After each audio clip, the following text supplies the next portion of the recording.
والسلام على رسول الله سيدنا ونبينا وشفيعنا وقرة أعيننا محمد صلى الله عليه وسلم وعلى آله وصحبه ومن والاه ولا حول ولا قوة إلا بالله العلي العظيم. أما بعد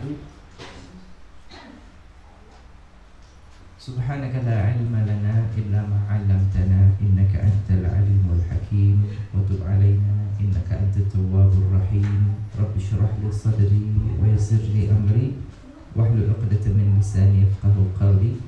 اللهم أرنا الحق حقا وارزقنا اتباعه وأرنا الباطل باطلا وارزقنا اجتنابه. اللهم ولا تجعل مصيبتنا في ديننا ولا تجعل الدنيا أكبر همنا ولا مبلغ علمنا ولا تسلط علينا بذنوبنا من لا يخاف منك ولا يرحمنا.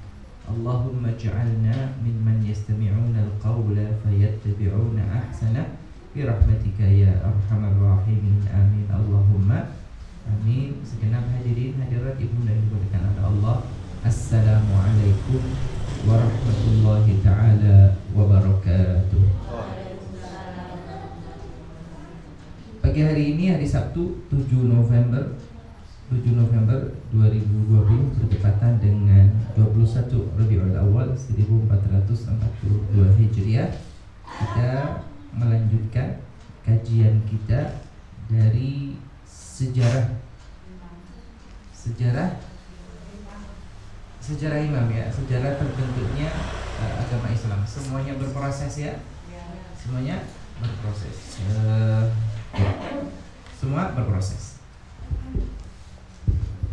Mengulangi lagi sedikit sampai bosan ya. Mengulangi sampai bosan nanti ini. Bismillahirrahmanirrahim.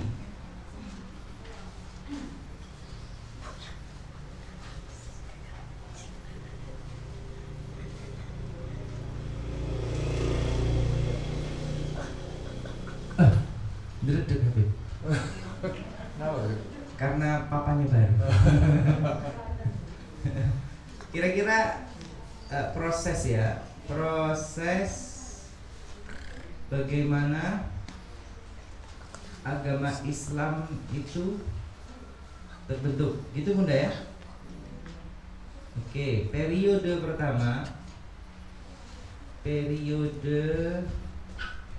pertama itu masa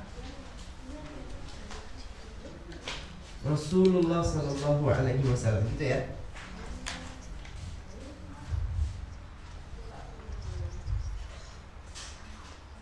Masa Rasulullah Sallallahu Alaihi Wasallam.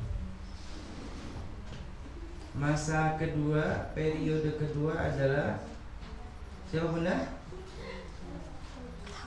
Khulafa Ar-Rasyidun, gitu kan? Ar-Rasyidin. Masa ketiga ya ini imam mazhab.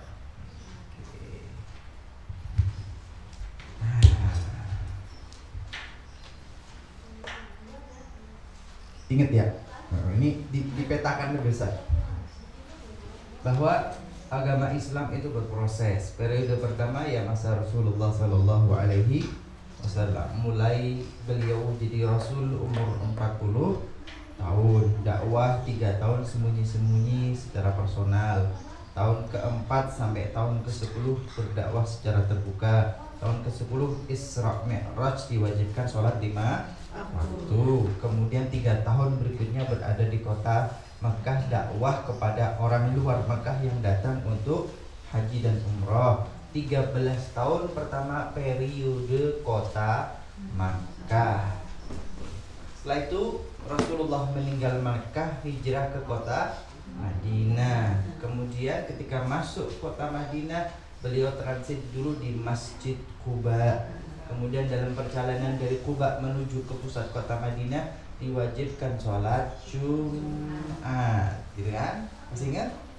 Oke, lanjut ya. Kemudian setelah itu 2 tahun setelah berada di kota Madinah, barulah diwajibkan puasa Ramadan. Kutiba alaikumus shiyam. Kemudian lanjut tahun ke-6 barulah Rasulullah SAW berangkat menunaikan ibadah haji, tetapi gagal. Kembali lagi ke Madinah jadi haji. Tahun berikutnya Rasulullah melaksanakan umratul qadha, umrah yang diqadha karena tahun lalu gagal. Tahun berikutnya hajjatul wada, haji perpisahan. 3 bulan setelahnya Rasulullah wafat, meninggal dunia.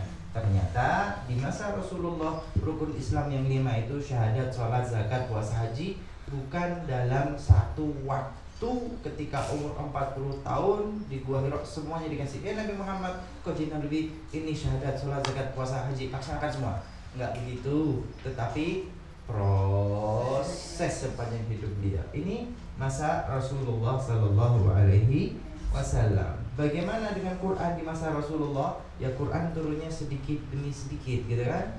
Ada periode 13 tahun di Makkah disebut surah Makkiyah, surat-surat yang turun di kota Makkah. Surat yang turun di kota Makkah tidak lepas dari sejarah apa yang terjadi di kota Makkah. Kemudian periode Madinah surah Madaniyah, surat-surat yang turun di kota Madinah. Tentu ada setting sosial, setting sejarah ketika berada di kota Madinah. Kemudian di masa Rasulullah Quran belum tertulis menjadi satu naskah mushaf, tapi tercerai-berai. Kenapa? Ya memang belum turun sempurna. 40 tahun jadi nabi, jadi rasul, diturunkan surat Al-Alaq ayat 1 sampai 5. Kemudian dari waktu ke waktu turun surat sedikit demi sedikit dan tidak urut sampai Rasulullah Sallallahu Alaihi Wasallam ketika terakhir kali turun adalah Al-Yauma akmaltu lakum dinakum. Di masa Rasulullah tidak ada naskah mushaf Al-Quran tertulis, tapi tercerai-berai. Tetapi Rasulullah menghafal, para sahabat menghafal. Patokan utama adalah hafalan, bukan tulisan. Karena mereka mampu menghafal dengan kuat dan mereka lemah dalam penulisan di zaman itu. Sama seperti zaman sekarang, lemah dalam hafalan, nulisnya juga tidak pati kuat. Apalagi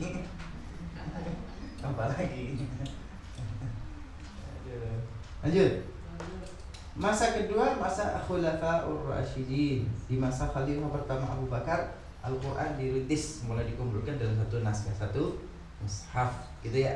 Kemudian zaman Khalifah yang ketiga Utsman bin Affan, Al-Quran tadi yang satu tadi, yang naskah asli tadi, kemudian dicek kembali dengan hafalan para sahabat. Kemudian setelah itu ditulis menjadi 6 naskah, dikirimkan ke wilayah-wilayah Islam sebagai standarisasi bacaan dan tulisan. Tidak boleh ada bacaan, tidak boleh ada tulisan, tidak boleh ada hafalan kecuali sesuai dengan standar mushaf ini. Kemudian di masa Ali bin Abi Thalib, beliau memerintahkan Abul Aswad Ad-Du'ali memberikan titik pada huruf, karena sebelumnya di masa Rasulullah enggak ditulis. Di masa Khulafaur Rasyidin mulai ditulis dan standarisasi. Masa Al-Imam Ali bin Abi Thalib, tulisan Arab yang tanpa titik, tanpa harokat, mulai diberi titik saja. Ba, ta, fa, yang membedakan adalah titiknya. Jim, ha, kha, yang membedakan adalah tak titiknya. Sebelum masa Imam Ali bin Abi Thalib semua tanpa titik. Ba, ta, fa, tiga-tiganya enggak pakai titik. Jim, ha, kha, tiga-tiganya enggak pakai titik. Lengkung-lengkung saja. Lengkung-lengkung saja. Dal sama, enggak ada titik. Ra sama, enggak ada titik. Sin shin sama, enggak ada titik. Shad sama, enggak ada titik. Semua tanpa titik, semua tanpa harokat, dan mereka mampu dan bisa. Oke.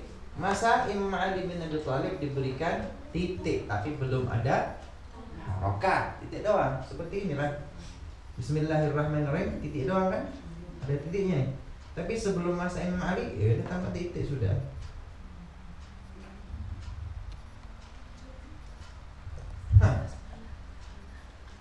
Bisa baca, Bu? Kenapa bisa baca? Kenapa bisa baca?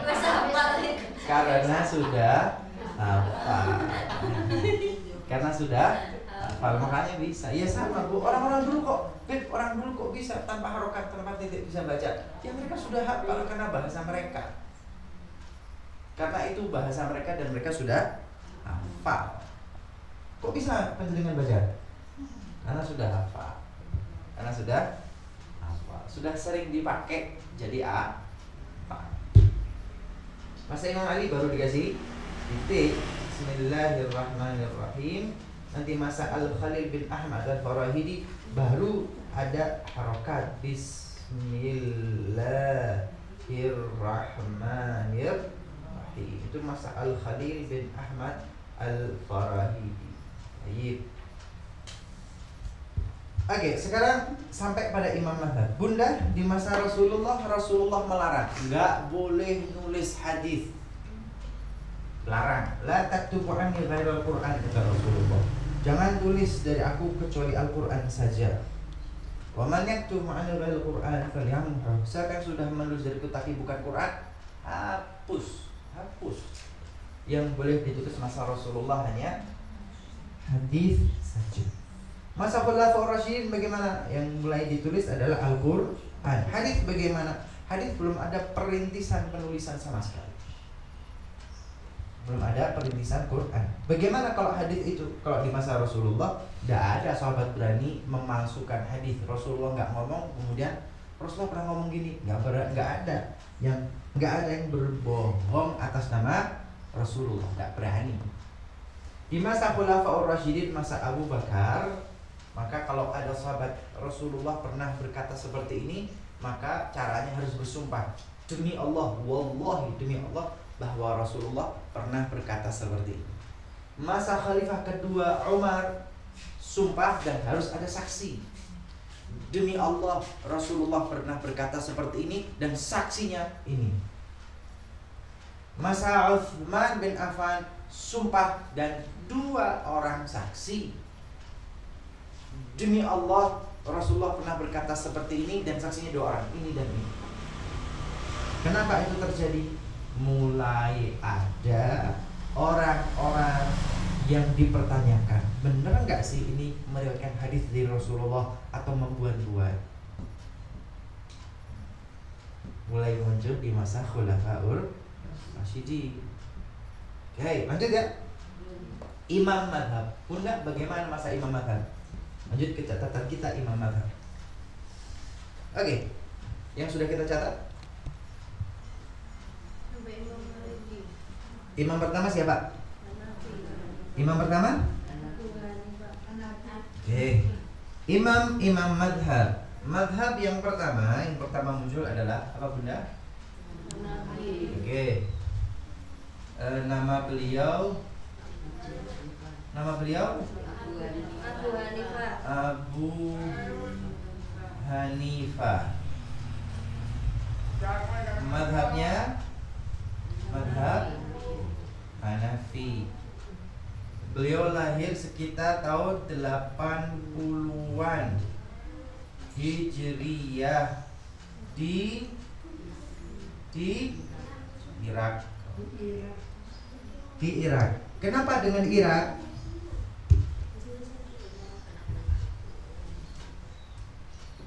Kenapa dengan Irak?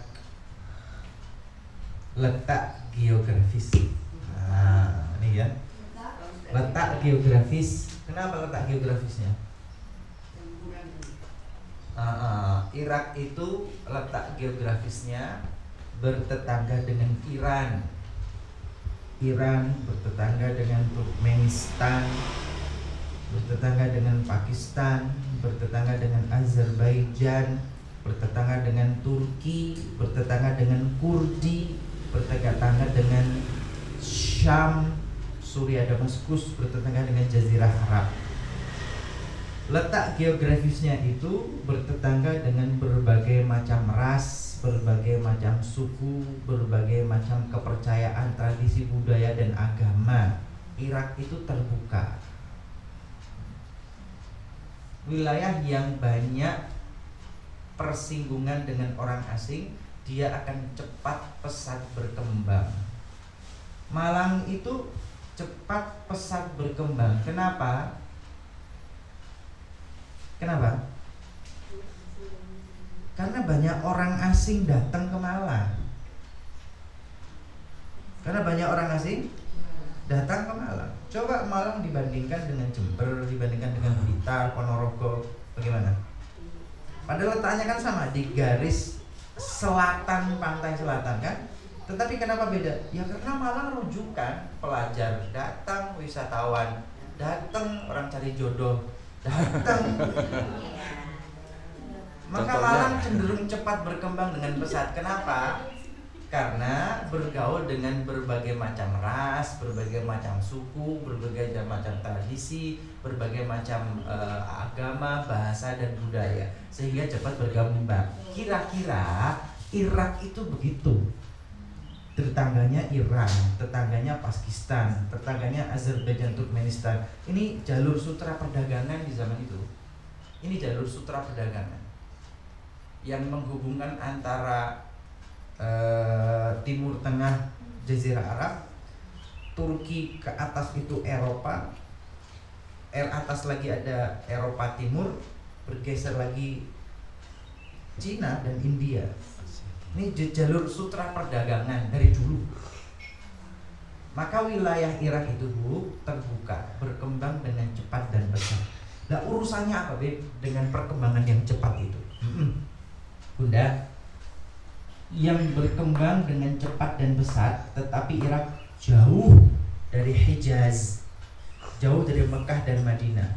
Makkah dan Madinah itu pusatnya Al-Quran dan Al-Hadis, karena para sahabat berada di Mekah dan Madinah. Sumber Islam itu Quran dan Hadis, dan tempatnya ada di Mekah dan Madinah. Sahabat itu tumplek-belek banyak di Mekah, Madinah. Yang pergi ke Irak itu loh Bu, sedikit. Ibu kota kekhalifahan itu Madinah. Jadi orang lebih berpusat di Irak, di Madinah. Yang ingin Habib sampaikan, Irak itu berkembang cepat, tetapi Al-Quran Al-Hadis itu lebih banyak berada di kota Mekah dan Madinah, Hijaz. Hidupnya berkembang dengan cepat, tetapi riwayat hadis dan Qur'annya tidak banyak. Maka Imam Abu Hanifah itu cenderung kontekstual. Kontekstual itu apa sih?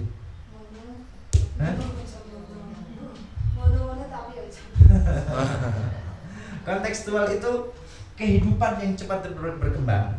Ada masalah, ada hal baru, tetapi tidak punya payung hukum. Ini mana dalil Qur'annya, mana dalil hadisnya? Kok nggak ada? Ya nggak ada di Irak, tapi mungkin ada di Madinah, tapi nggak sampai ke Irak. Maka Imam Abu Hanifah ya udah nunggu, nggak bisa browsing searching, nggak ada kan? Ya sudah, Quran yang ada di Irak, riwayat hadis ada di Irak, bagaimana caranya? Quran hadis yang terbatas harus bisa memayungi kehidupan Irak yang cepat berkembang. Maka kontekstual, apa yang ada terjadi di lapangan, selesaikan, jangan nunggu teks Quran dan hadis.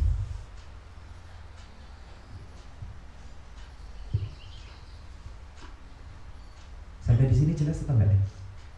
Masih bingung? Bingung enggak? Udah bingung enggak? Enggak. Diem ini, diem bingung atau diem jelas? Jelas enggak? Ini tunggu dulu. Bahasanya akademik. Insya Allah ya. Lanjut sih. Oke, lanjut. Bunda? Hah? Diem nyatet. Oh, oke. Yang kedua Bunda adalah Imam siapa? Imam nama beliau Malik bin Anas. Mazhabnya Maliki. Beliau lahir tahun 130-an Hijriah. Di mana Bunda? Di Madinah. Madinatul Rasul. Wah, ini pusatnya Al-Quran, pusatnya hadis, tumplek-belek sahabat di situ semua. Dan Madinah ini di Hijaz. Madinah ini di Hijaz.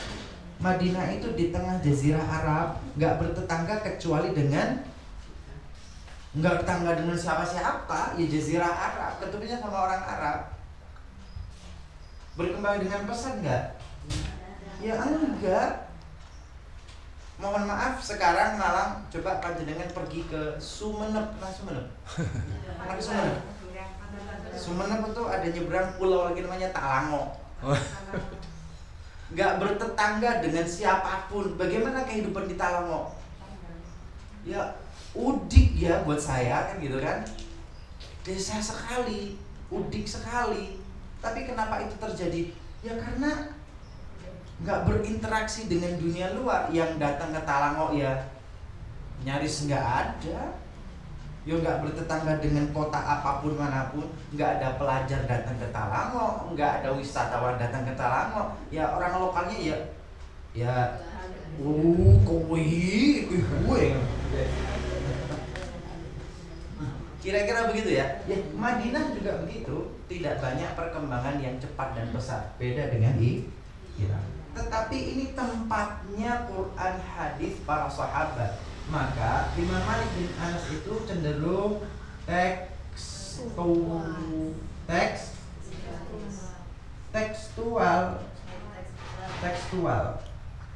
Kenapa tekstual? Karena banyak teks Al-Quran, banyak teks hadis yang ada bersama Imam Malik. Dan kehidupan di Madinah nggak berkembang pesat, yo ngono-ngono tok. Tidak ada masalah baru yang muncul. Kehidupannya dengan zaman Nabi, dengan zaman Khulafa, zaman Imam, ya begitu, nggak jauh berbeda, 20, 30, 40 tahun, 80 tahun, 100 tahun, ya tetap begitu aja kehidupannya, nggak banyak berubah. Kenapa? Karena di Madinah memang tidak berinteraksi secara besar-besaran dengan orang asing. Tapi kalau Irak, ketemu dengan orang Iran, orang Persia, orang Turkmenistan, Turki, Kurdi, macam-macam. Perkembangan dengan cepat. Malang tahun 90-an, Saujajar ini masih rawa-rawa gitu kan. Rawa. Sekarang tahun 2020 tahun penuh dengan rumah, sudah ketemu dengan tol, sudah kota kecil di dalam kota. Padahal dalam rentang waktu hanya 20 tahun. Kenapa? Ya karena memang terjadi pembangunan yang besar. Oke, Bunda. Jadi di Madinah kenapa tekstual? Karena banyak teks Al-Quran dan teks hadis di Madinah dan kehidupannya begitu-begitu doang. Sedangkan kenapa di Irak kontekstual? Karena tidak banyak sahabat berada di Irak, sahabat semua di Madinah, sehingga Quran hadis banyak di Madinah, sedikit yang sampai Irak. Dan kehidupan Irak berkembang dengan cepat, maka kontekstual. Yang ini tekstual, cenderung tekstual. Hidupnya ngono-ngono tok dan banyak Quran hadisnya. Ya bukan Quran tekstual. Pokoknya ngono.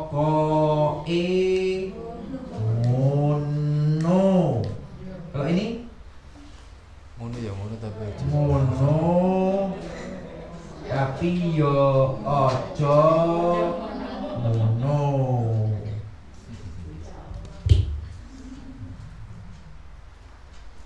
Bisa dibedakan? Kalau ini berarti kudu ngono. Pokoknya ngono. Pokoknya dengan Quran. Pokoknya dengan hadis. Ngono. Pokoknya ngono.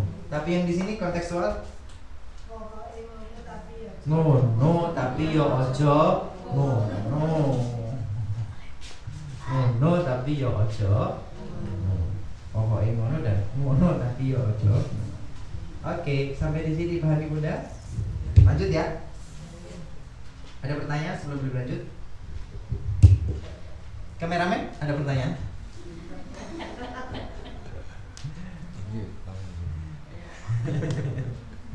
Lanjut ya. Bunda, kita hidup di Indonesia ini modelnya pokoknya ngono atau ngono tapi ya ojo ngono.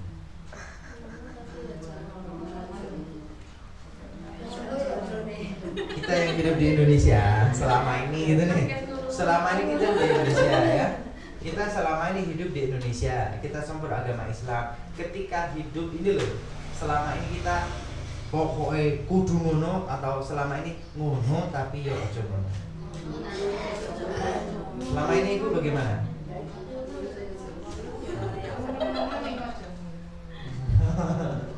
Ngono tapi ya aja. Bukan yang pokoknya ngono. Benar? Jangan terlalu saklek. Berarti ngono tapi ya aja. Ada yang model saklek? Ya, ada. Ada yang model saklek? Ada yang model saklek? Di sini nggak ada, tapi di tempat lain ada. Itu pokoknya ngono. Pokoknya ngono. Pokoknya ngono tuh kalau Anda hidup di tempat yang tidak berkembang pesat. Pokoknya ngono itu tekstualis itu bisa kok. Kalau Anda hidup di tempat yang tidak berkembang dengan pesat. Kalau Anda tidak berkembang dengan pesat, bisa pokoknya ngono. Dan Anda punya literatur Islam yang banyak, Quran hadismu banyak dan kaya, mungkin bisa ngono. Tapi kalau kehidupanmu adalah kehidupan yang berkembang cepat dan pesat, kemudian riwayat Quran hadis kita nggak banyak, pokoknya ngono itu akan membuat Anda kaku. Kenapa kaku? Karena tidak punya banyak hadis. Quranmu sedikit, hadismu sedikit. Hadis yang dipakai masalah hanya Bukhari doang. Kalau nggak Bukhari, nggak mau Muslim, nggak mau. Padahal banyak hadis itu karena Bukhari Muslim. Tapi kalau saklek, oh nggak Bukhari, kalau nggak Sahih, nggak mau. Itu yo saklek sekali. Saklek sekali. Ya. Habib gambarkan seperti ini kenapa sih? Biar kita sadar ada kok pilihan kudu ngono itu ada. Pilihan tekstualis itu ada. Tapi kapan? Ketika berada di kota Madinah yang kaya dengan Quran dan hadis dan hidupnya memang pancet ngono-ngono tok.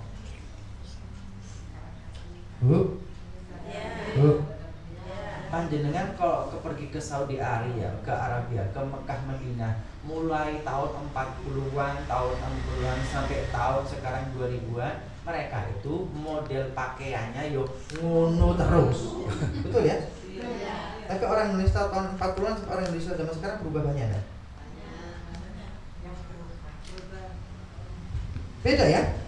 Orang Saudi itu loh, tahun 40, 50, 60 sampai tahun 2000 pakaian mereka yo pancet pakai gamis putih ngono tok sudah. Perempuannya tetap pakai abaya hitam cadar tetap mereka. Orang Indonesia? Orang Indonesia tahun 40-an bagaimana? Ibu sewean gitu ya? Ibu sewean. Tahun 60 70 Bu? Sudah mulai ada yang pakai celana. Tahun 80 90? Tahun 2000 sekarang? Gini loh. Celana pendek. Celana gemes. Yang ingin Habib sampaikan, loh ada perubahan drastis gitu ya. Ada perubahan drastis beda dengan di Saudi. Maka kalau Saudi itu pancet monotok, mereka tekstualis, ya bisa. Karena memang perubahannya nggak drastis. Tapi Indonesia kontekstual. Kita nggak sama dengan mereka. Loh, ini namanya pendekatan sosial. Oh no, tapi yo ojo. Yo Islam, tapi yo gak saklek-saklek amat gitu kan. Oke. Lanjut ya. Bunda boleh dilanjut? Oke, ada pertanyaan sebelum lanjut? Enggak ada. Ada yang didiskusikan sebelum lebih lanjut? Lanjut ya. Oke. Bunda sekarang nomor 3. Nomor 3. Siapa nomor 3? Namanya? Muhammad Idris Syafi'i. Muhammad bin Idris Asy-Syafi'i. Maka disebutnya mazhab Syafi'i. Lahir tahun 150-an Hijriyah. Bunda, beliau itu lahir di mana? Lahir di mana? Lahirnya di Gaza. Jalur Gaza yang dibombardir sama Israel itu. Yang dihancurkan oleh Israel itu Gaza. Kemudian dari Gaza ketika kecil beliau pergi ke Madinah. Setelah ke Madinah beliau pergi ke Irak. Setelah pergi ke Irak beliau pergi ke Yaman. Setelah ke Yaman beliau pergi ke Irak lagi. Setelah itu beliau pergi ke Mesir. Sip. Oke.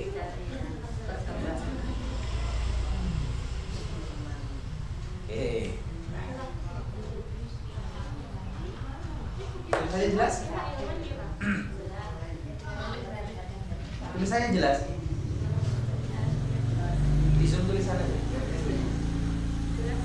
Bunda mazhab ketiga adalah mazhabnya Imam Muhammad bin Idris Asy-Syafi'i, disebut Imam Asy-Syafi'i. Lahir tahun 150-an Hijriah. Di mana beliau lahir? Di Gaza, Palestina. Jalur Gaza yang sangat dihancurkan itu. Gaza. Ketika kecil sang ibunda lahir dalam keadaan yatim ya. Ketika lahir sang ibunda memerintahkan Imam Syafi'i pergi ke kota Madinah. Ngapain di Madinah bunda? Sekolah di mana? Sekolah kepada Imam Malik bin Anas mazhab Maliki. Imam Syafi'i itu murid dari Imam Malik bin Anas di Madinah yang tekstual. Imam Syafi'i itu murid kesayangan Imam Malik bin Anas mazhab Maliki. Imam Syafi'i itu asisten dosen dari Imam Malik. Imam Syafi'i itu menggantikan Imam Malik dalam beberapa majelis beliau. Imam Syafi'i itu belajar dari madrasah yang tekstualis. Ini dalam bahasa itu disebut dengan madrasatul hadis. Disebut madrasah ahlul hadis. Madrasah ahlul hadis. Ini disebut madrasah ahlul hadis.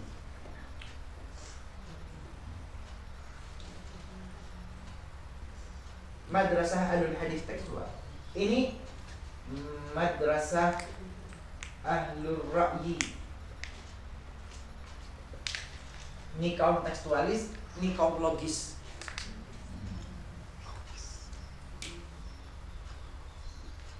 Madrasah Ahlul Hadis, madrasahnya orang-orang berpegang teguh dengan teks hadis, tekstualis. Madrasah Ahlul Ra'yi, orang-orang madrasahnya orang berpegang teguh dengan kecerdasan, logika dan akal pikiran. Al-Imam Syafi'i bagaimana? Imam Syafi'i itu kemudian dia belajar di kota Madinah bersama Imam Malik. Bahkan jadi asisten dosen. S1-nya di Madinah. Setelah itu apakah cukup? Enggak, ternyata beliau belajar lagi ke Irak. Beliau belajar ke Madrasah Ahlul Ra'yi. Belajar kepada mereka yang logis, yang punya pemikiran logika yang kuat, yang punya sistematika, yang bisa melakukan klasifikasi permasalahan dengan akal pikiran.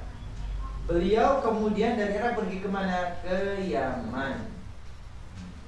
Sebetulnya kenapa sih? Ini Madinah itu tekstualis ya. Tekstualis. Irak itu kontekstualis. Logis ya. Yaman? Yaman? Yaman? Yaman. Yaman itu letak geografisnya di mana? Mau nggak tahu tempatnya asal. Yaman di mana? Al-imanu yamanin wal hikmah yamaniyah. Yaman itu hikmah, wisdom, kebijaksanaan dan iman. Masih bingung kan? Masih bingung kan? Hikmah itu bijaksana. Hikmah itu bijaksana, wisdom, keimanan. Iman itu di mana sih? Iman itu di hati dan jiwa, bukan di akal kecerdasan pikiran.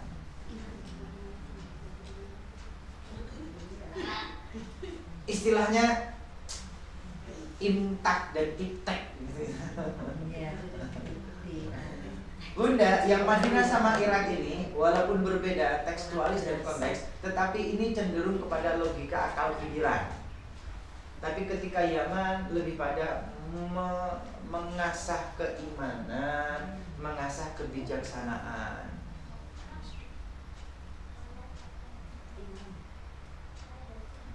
Bingung ya?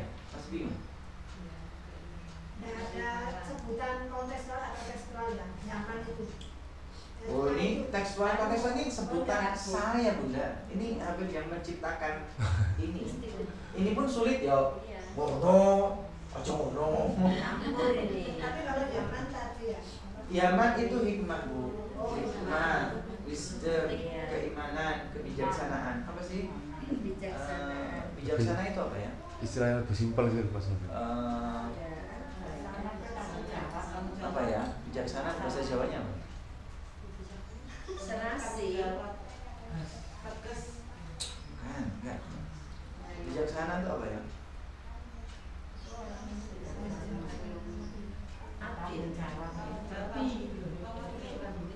Apa coba?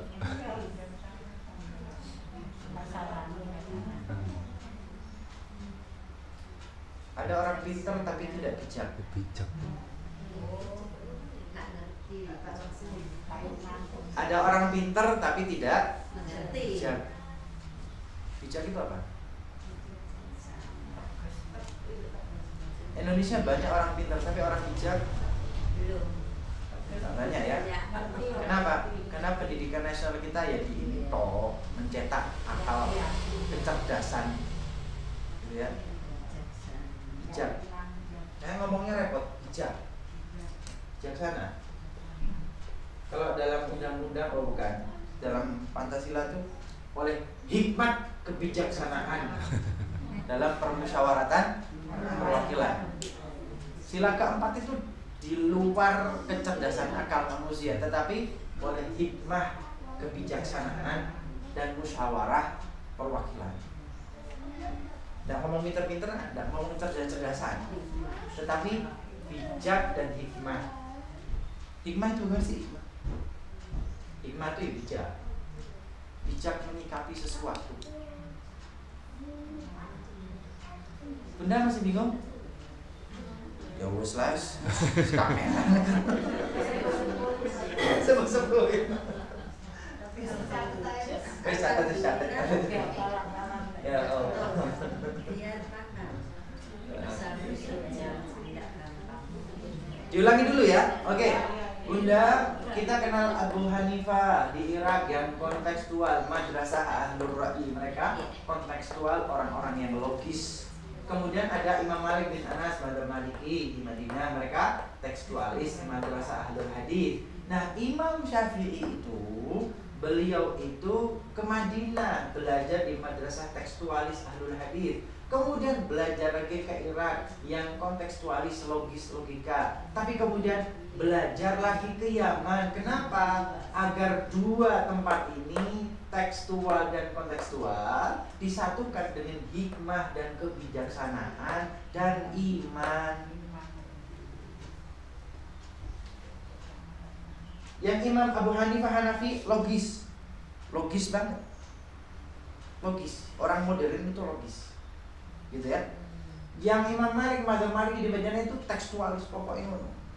Nah, Imam Syafi'i belajar di dua tempat itu. Nah, untuk menyatukan antara kecerdasan pikiran dan pegang teguh dengan hadis, maka ke Yaman, hikmah, bijak, iman. Disatukan dua tempat itu di Yaman. Sampai di sini jelas. Oke. Bu, sudah belajar di Madinah, lulus. Belajar di Irak, lulus. Belajar lagi di Yaman, lulus. Beliau kembali lagi ke Irak, ngapain? Kembali ke Irak itu mengenalkan madhab Syafi'i.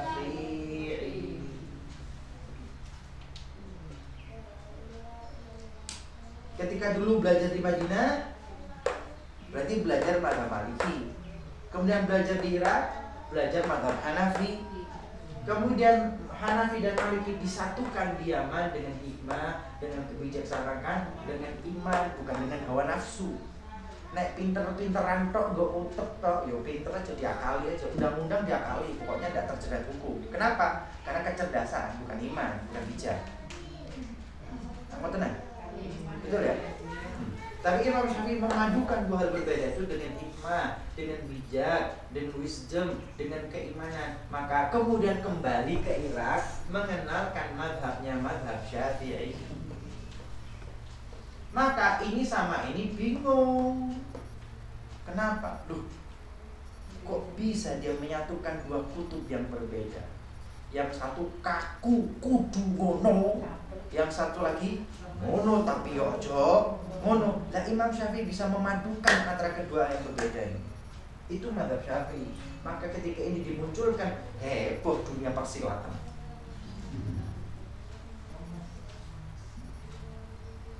Lanjut dulu. Kemudian Imam Syafi'i ke Mesir. Kenapa ke Mesir? Imam Syafi'i. Bunda, beliau lahir di Gaza, beliau belajar di Madinah, beliau belajar ke Irak, beliau belajar di Yaman, beliau mengenalkan mazhab Syafi'inya di Irak lagi, untuk kedua kali. Bunda, artinya beliau hidup di berbagai macam kota, berbagai macam wilayah, berbagai macam manusia, berbagai macam adat istiadat, berbagai macam kehidupan, berbagai macam masalah keruwetan kehidupan di mana-mana, dan beliau kenalkan mazhab Asy-Syafi'i di Irak. Kemudian Bunda, setelah dari Irak, beliau pergi ke Mesir. Ketika di Mesir, beliau mengenalkan mazhab Syafi'i yang revisi, update yang terbaru. Lo bener ini? Dia kenalkan mazhab Syafi'i di Irak. Ketika ke Mesir, ada hal-hal baru lagi yang dia temui di Mesir, maka beliau revisi. Yang saya sampaikan di Irak ada beberapa hal, itu saya revisi, saya ganti dengan update yang terbaru mazhab Syafi'i versi Mesir. Jadi mazhab Syafi'i versi 1, mazhab Syafi'i versi 2.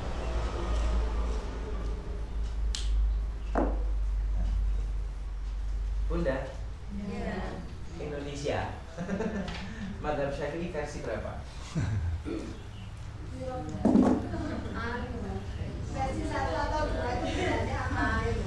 Sebentar Bu. 1, 2, 3. Ibu kalau tak suruh milih yang kontekstual, milih tekstual, atau milih yang mampu menggabungkan semuanya. Milih yang mana? 1, 2, 3. Irak, Mesir juga. 1, 2, 3. Milih mana? 3. Kenapa milih 3? Itu sudah bijak itu. Sudah bijak. Jadi kalau orang sekarang tidak mau bermadzhab Syafi'i, dia tidak belajar.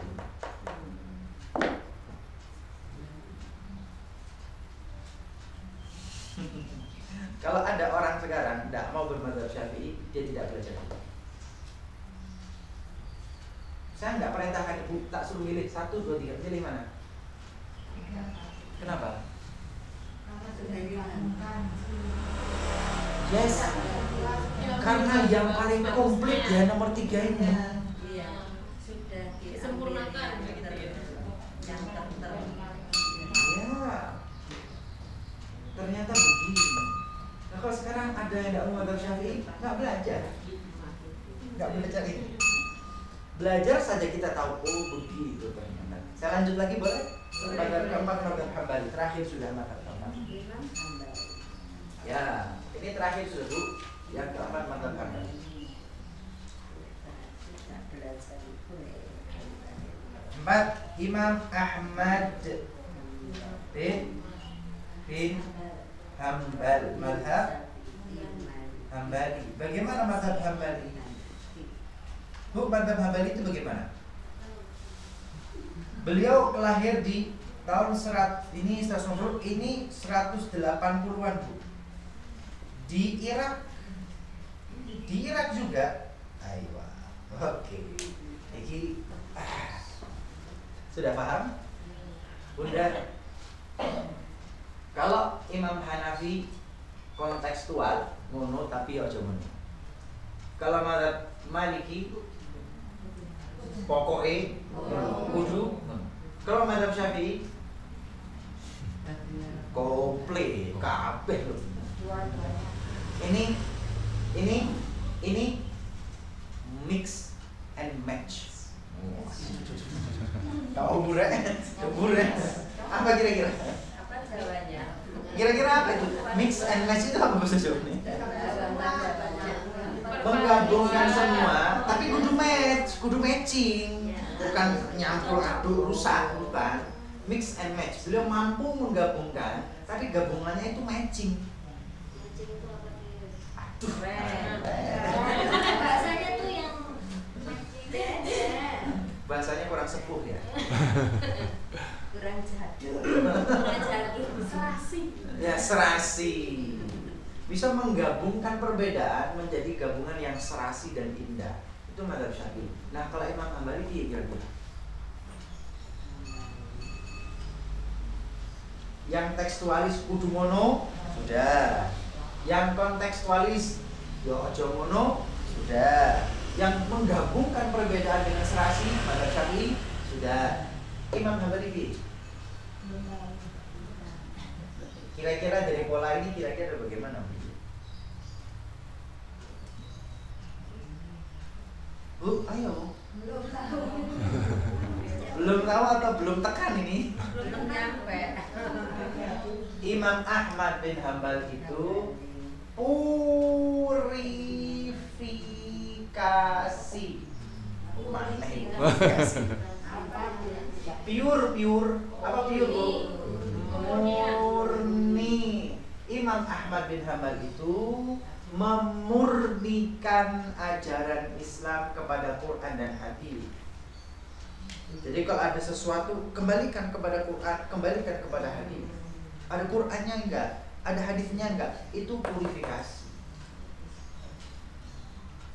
Itu memurnikan ajaran. Memurnikan tradisi yang ada sekarang, kembalikan kepada Quran, kembalikan kepada hadis. Ada Qurannya enggak, ada hadisnya enggak? Tahlilan, ada Qurannya enggak? Ada hadisnya enggak? Ada enggak? Ada apa tidak? Enggak ada. Tapi apakah salah? Bukan. Kenapa? Karena kita bukan penganut purifikasi. Kita penganut mazhab Syafi'i. Apakah enggak boleh? Boleh. Kalau panjenengan mazhab Hambali, silahkan pakai ini. Tapi kami yang bermadzhab Syafi'i jangan pakai metodemu, beda. Fungsinya peta ini begitu, Bunda, tidak keliru. Jadi kalau purifikasi tadi itu dikembalikan ke yang tekstual gitu ya? Iya, sebetulnya kembali ke tekstual. Kembali ke tekstual ini. Tapi buat saya aneh. Kalau Anda mengembalikan kepada teks, oke, kalau Anda tinggal di Madinah. Lah Anda tinggal di Irak kok. Yang Quran hadisnya nggak banyak. Artinya ketika melakukan purifikasi kembali kepada hadis yang jumlahnya tidak banyak, maka lebih sempit ruang geraknya, lebih saklek, lebih kaku. Pada mazhab Maliki yang tekstual nggak kaku-kaku amat. Kenapa? Karena teksnya banyak. Oke. Masih bingung? Bunda, kalau sekarang ada pengen bermadzhab purifikasi, boleh enggak? Memurnikan ajaran, boleh enggak? Boleh. Saya katakan, boleh. Tapi berarti Anda memposisikan diri Anda dengan mazhab Hambali yang purifikasi. Boleh Anda bermadzhab Hambali purifikasi, boleh. Tapi kalau orang lain tidak bermadzhab Hambali, jangan kau paksa ikut dengan mazhab Hambali. Masuk boy kok? Semua. Kenapa Habib petakan begini? Biar kita lebih santai menghadapi perbedaan. Santai aja kali. Karena metodenya begini. Purifikasi. Bu, kalau tak suruh milih sekarang 1, 2, 3, 4, pilih mana? Tiga.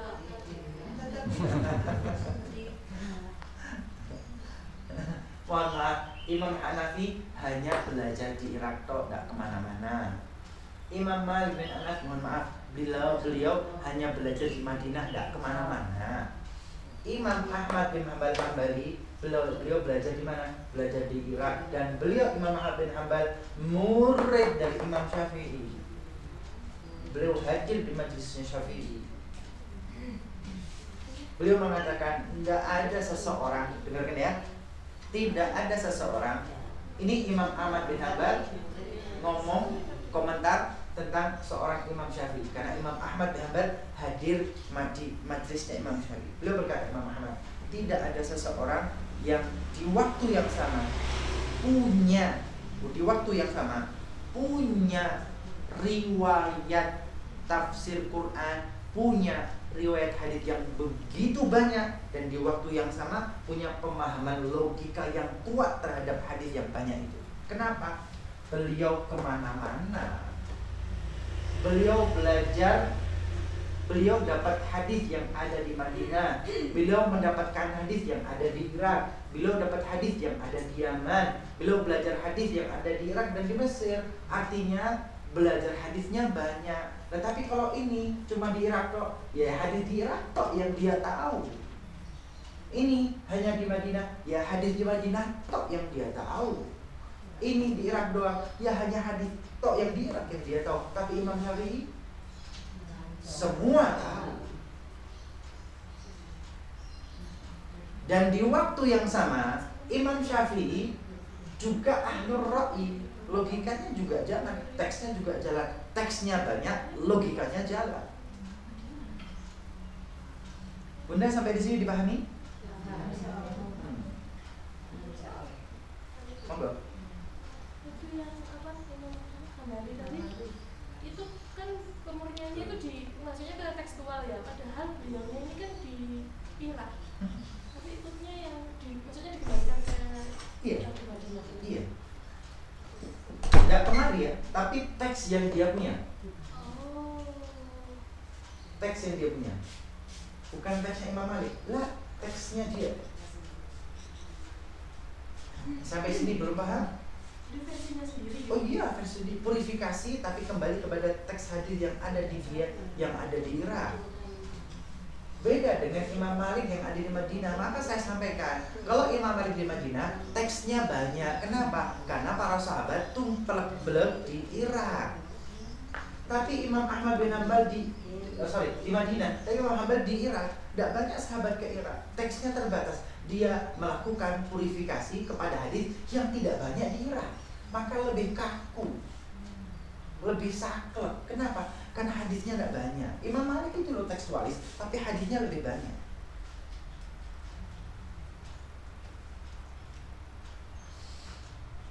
Ibunda tak suruh milih 1, 2, 3, 4. Milih yang mana?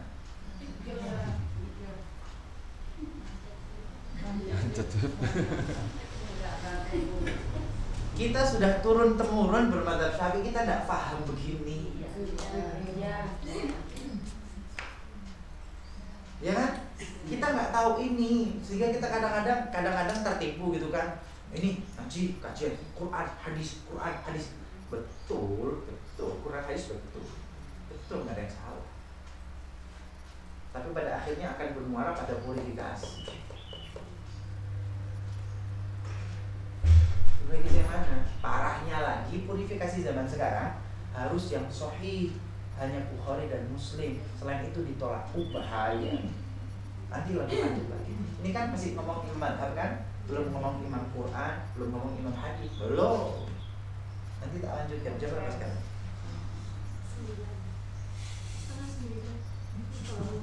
9. Jam 11 kurang 20 menit. Kita punya waktu 20 menit untuk diskusi dan menyampaikan apa yang ingin Ibu tanyakan. Mau?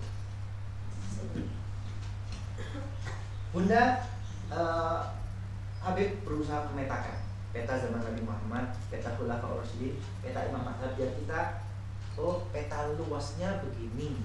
Jadi saya tahu menempatkan jalur-jalurnya, tahu, nggak salah arah. Jadi Anda bukan didoktrin, tidak ngerti apa, pokoknya kudu ini, iku gak oleh ini, kacamata kuda. Enggak, saya bukakan semua. Ini loh semua. Sekarang kalau saya bentangkan, monggo, Ibu mau bermadzhab Maliki? Monggo, kenapa? Bermadzhab Maliki yang tekstualis, pokoknya ngono, monggo, saya tidak ada masalah. Boleh tanya ya Bu? Boleh. Kalau imam madhab Syafi'i sama madhab Hambali atau Hanafi itu kalau melakukan apa wudu itu bedanya apa?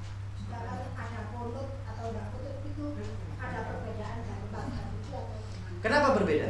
Ya itu saya tanya. Kenapa berbeda? Jawabannya mungkin gampang. Lain lubu, lain lubu, lain belalang. Ini pepatahnya sudah berbeda, beda macam. Pepatahnya beda. Syafi'i saya. Lain lubu, lain belalang gitu ya. Lain lubu, lain belalang, lain kolam, lain ikannya. Kenapa beda? Ya karena Imam Abu Hanifah tinggal di Irak, belajarnya sama orang Irak. Imam Malik berada di Madinah, belajarnya dengan orang Madinah. Lain lubu, lain belalang. Apakah salah? Tidak salah. Kenapa tidak salah? Ya semua memang dari para sahabat dan kembali kepada Rasulullah. Imam Syafi'i bagaimana? Imam Syafi'i belajar di sini, Imam Syafi'i juga belajar di sini dan berusaha menggabungkan di antara dua kubu yang berbeda ini, yang terbaik bagaimana? Itulah hikmah, bijak dan iman. Beliau menggabungkan dua hal yang berbeda. Ini dua hal, ini kutub yang berbeda. Satu tekstualis, satu logis. Ini berbeda. Imam Syafi'i menggabungkan bagaimana jalan tengah yang terbaik. Itu Imam Syafi'i. Dan kenapa beda? Ya lain lubu, lain belalang, lain sekolah, lain kota, lain wilayah, lain daerah, lain guru. Maka apakah itu semua dari Rasulullah? Jawab saya iya, semua dari Rasulullah. Contoh, Bu. Contoh, Bunda. Hari ini Habib di depan panjenengan ya. Habib cuma satu. Sini dok. Ini walaupun laki-laki bukan Habib. Nggak enak. Main isi tinggangannya. Nah, ini proses. Bunda, yang ingin Habib sampaikan, Habib di sini satu, gitu ya. Habib di sini satu, materinya satu, gitu kan. Tapi yang belajar banyak. Di waktu yang sama, materinya satu, di tempat yang sama, yang belajar banyak. Pangapunten, panjenengan semua ini loh, kalau nanti atau besok menerangkan kembali, panjenengan ini loh, apakah keterangannya akan sama? Ya. Materinya sama enggak? Yang menyampaikan sama enggak? Apa beda? Tingkat pemahaman masing-masing. Semuanya beda. Materinya sama? Yang menerangkan sama? Apa beda? Beda pemahaman. Apa beda? Cara menyampaikan Cara menyampaikannya beda, pemahamannya beda, kemudian diterangkan kembali juga beda. Itu yang menyebabkan kemudian banyak versi. Nabinya satu. Nabinya satu. Tapi sahabatnya banyak, pemahamannya banyak, diterangkan kepada generasi berikutnya. Jadi beda-beda. Bisa diterima Bunda? Ibu nanyakan perbedaan, kenapa berbeda? Karena begini bisa diterima. Mohon maaf, itu kalau satu kali toh. Lah Nabi Muhammad itu tahun 10 setelah kenabian Isra Mi'raj diwajibkan sholat 5 waktu. 3 tahun di Mekah sholat 5 waktu. 8 tahun di Madinah sholat 5 waktu. 3 tambah 8 berapa Bunda? 11 tahun. 11 tahun itu berapa hari? 11 tahun itu berapa? 11 tahun itu berapa hari? 4 ribuan. 4.000-an lah, katakan 4.000 hari Beb. Oke, 4.000 hari. Dalam satu hari itu Bu, sholat 5 waktu. 4.000 kali 5 berapa Bu? 20.000. Artinya kalau wajib fardu tok belum sunahnya, Rasulullah itu pernah sholat sebanyak 20.000 kali. Rasulullah itu pernah sholat kalau fardu tok 20.000 kali. Kok sehari sih?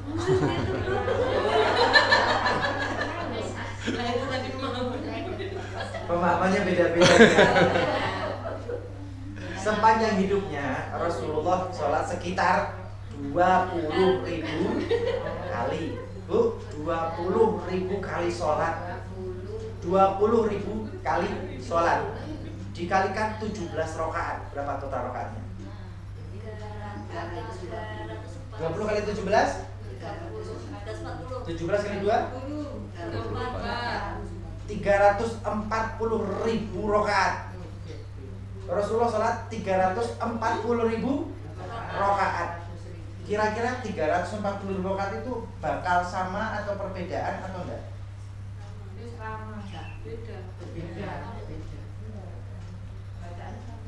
Nah, kadang-kadang Rasulullah sholatnya di rumah, kadang-kadang sholat di masjid, kadang-kadang dalam perjalanan, kadang-kadang sedang sakit. Beda apa enggak? Beda. Apakah semua sahabat itu melihat? Enggak. Hari ini sahabat ini di belakang Rasulullah. Nanti sholat asar, sahabat lain di belakang Rasulullah. Nanti sholat maghrib, lain lagi sahabatnya yang berada di belakang Rasulullah. Sholatnya beda, sahabatnya beda. Sahabatnya berapa? 10.000 sahabat. 340.000 rakaat diriwayatkan oleh 10.000 gitu ya. 10.000 sahabat. Kira-kira ada berapa jenis sholat yang dilakukan oleh Rasulullah? Itu tergambar. Jadi perbedaannya akan banyak. Tapi semua dari Rasulullah Sallallahu Alaihi Wasallam. Gitu. Jadi ngapain ngotot? Sholat kudu begini, kalau nggak begini keliru. Wah, capek deh. Capek deh. Sholat kudu begini, kalau begini keliru. Wah, capek deh. Belajar dulu lah. Belajar dulu lah. Ini sampai belum ngomong tentang hadis ya. Oke, sampai di sini Ibu terjawab. Keluh kesah Ibu sudah terjawab. Beda-beda. Jadi kalau ada satu riwayat sholat, ya artinya masih ribuan riwayat lain yang belum kita tahu. Kalau engkau membaca satu hadis, engkau membaca satu riwayat cara sholat, Rasulullah itu sholatnya 4.000 kali, 340.000 rakaat. Yang kau baca masih satu, masih banyak puluhan ribu yang belum kau baca. Jangan kau anggap kebenarannya hanya satu ini tok, yang lain dulu. Kalau Anda baru baca satu hadis, baca satu keterangan imam, baru satu, masih banyak yang lain. Kalau menerangkan satu hadis, baru satu hadis dari satu sahabat, dan sahabat masih banyak yang lain. Jangan kau kira benar ini tok, yang lain tidak benar. Ini yang harus disampaikan tuh di situ. Kira-kira di mana? Mono tapi yo ojo. Mono tapi yo ojo. Mono yo sembah yang yo mono sholat. Tapi yo gak mono to, mono yang ada. Ada hadis yang lain, ada riwayat lain, ada imam lain. Kalau suruh milih 1, 2, 3, 4, milih yang mana? Yakin ya gak pilih 4? Kenapa nggak pilih 4? Kenapa pilih 3?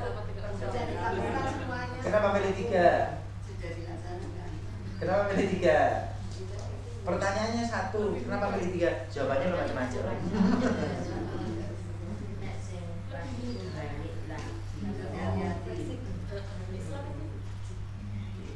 Bunda mazhabnya apa sekarang?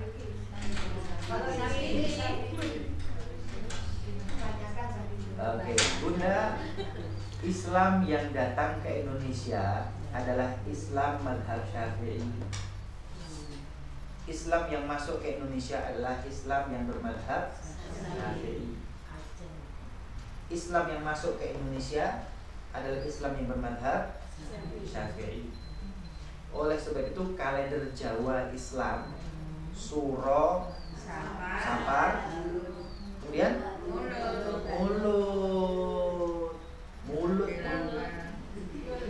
Mulutan Bu. Mulutan Bu. Islam yang datang ke Indonesia, orang-orang yang mengislamkan Nusantara adalah orang-orang yang mulutan.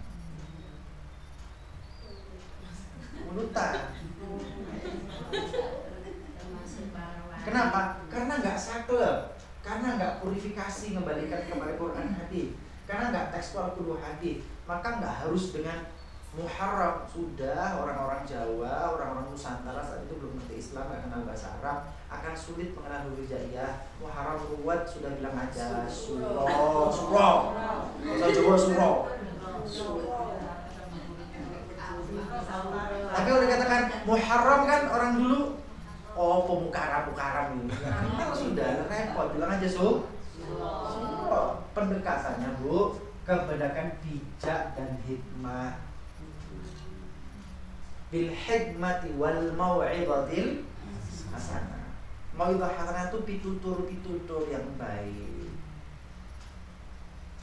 Pitutur mau'izah hasanah. Hikmah itu bijak. Bijak itu yang penting mereka kenal kalender Hijriah Islam. Apa harus dengan bahasa Arab? Angel. Zaman itu belum kenal Quran, belum kenal hadis, belum kenal Allah Ta'ala, sudah tidak apa-apa. Surah, bulan, surah. Kenapa? Karena ada Asyura. Tanggal 10 Muharram itu Asyura. Sudah sebut aja orang-orang itu surah. Setelah surah Sapar. Kenapa sapar? Artinya dengan shod, fakro, masa ya, shod, mencucu, sholat, mencucu, fak. Ya, akhirnya orang zaman itu repot. Dia sudah bukan apa-apa di sapar. Surah sah. Setelah sapar, harusnya itu Rabiul Awal. Dibilang Rabiul Awal orang dulu repot.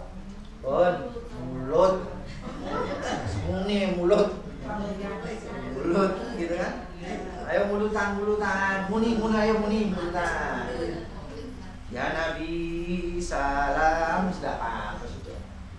Kenapa? Ketika Rabiul Awal ada tanggal 12 Rabiul Awal kelahiran Nabi Muhammad, mulutan. Bunda, yang datang ke Indonesia bukan purifikasi. Kalau purifikasi tidak murni semua, itu mulutan, sapa, surah tidak murni. Tetapi pada hikmah dan bijak, bagaimana caranya orang Indonesia ini semuanya mereka tiba-tiba beragama Islam tanpa terasa terjajah, tanpa terasa budayanya diganti, tanpa tersakiti. Islam datang merangkul, bukan memukul. Islam datang dengan ramah, bukan marah iki haram iki syirik iki toleh.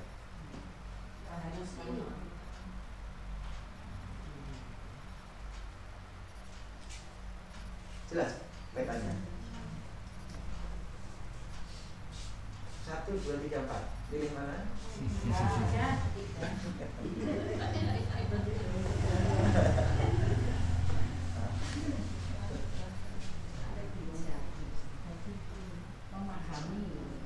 Kalau sekarang petanya jelas benar.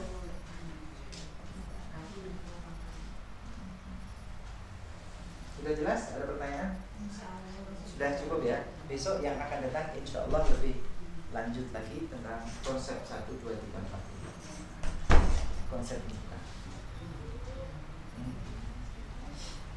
Ya baru-baru saja Bunda, baru-barusan ini aja yang muncul purifikasi, memurnikan ajaran itu baru-baru saja. Tapi mereka nggak kenal. Belajar, Bu.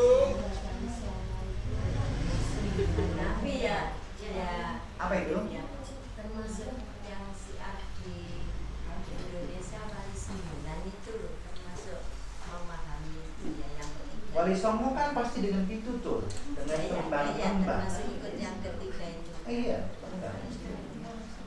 Bunda, di zaman itu belum ada teknologi, belum ada informasi. Di zaman itu alat tulis amat terbatas, buku-buku terbatas lah, ngoten Bu. Kitab-kitab yo nyaris terbatas sekali. Tapi bagaimana caranya ngajari masyarakat ini lo biar kenal dengan agama kan gitu ah. Maka dulu nggak usah jauh-jauh, saya kecil saja, saya kecil. Bu, makan. Bu, ketika kecil itu loh Bu, sarana media untuk ngajari masyarakat itu di corongnya masjid. Iya, betul. Gitu ya. Ketika kecil itu loh, saya kecil, kita mainan dolan, lari-lari dengar adzan, lari-lari di masjid musola, tapi telinga ini dengar Allah wujud kidan bako mukhalafatul lil hawadith gitu ya. Itu pelajaran usuluddin, itu pelajaran akidah. Tapi gara-gara dibacakan pitutur itu di telinga krungu apal sendiri. Kenapa? Yaitu media dakwah. Dulu ketika saya kecil ingat kok, puji Kanjeng Nabi laire ono ing Mekah dinone Isnin rolas murut tahun gajah. Bu, itu sejarah kehidupan Nabi Muhammad yang masyarakat awam yang tidak ngaji, tidak sinau, tidak belajar, tidak mondok, krungu apa? Lama tenang. Dan sekarang diprotes, itu nggak ada Qur'annya, nggak ada hadisnya, masjidnya sepi. Oh, ada. Kan begitu ya? Kan begitu ya? Kenapa? Loh, itu hikmah, itu bijak. Bagaimana caranya masyarakat awam ini loh biar tetap kenal Allah Rasulnya, kenal sifat wajib bagi Allah, kenal Nabi Muhammad tanpa mereka dipaksa dengan. Kita di sini posisinya. Maka jangan tertipu dengan purifikasi. Kembalikan kepada Quran, kembalikan kepada hadis. Oh iya betul Pak, betul. Tapi ini lebih hikmah dan lebih bijak. Betul Quran hadis betul, tapi ini lebih bijak, ini lebih hikmah. Ngerti nih?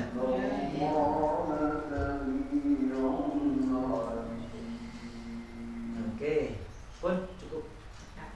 Sudah ada wajah-wajah lelah mengajar itu.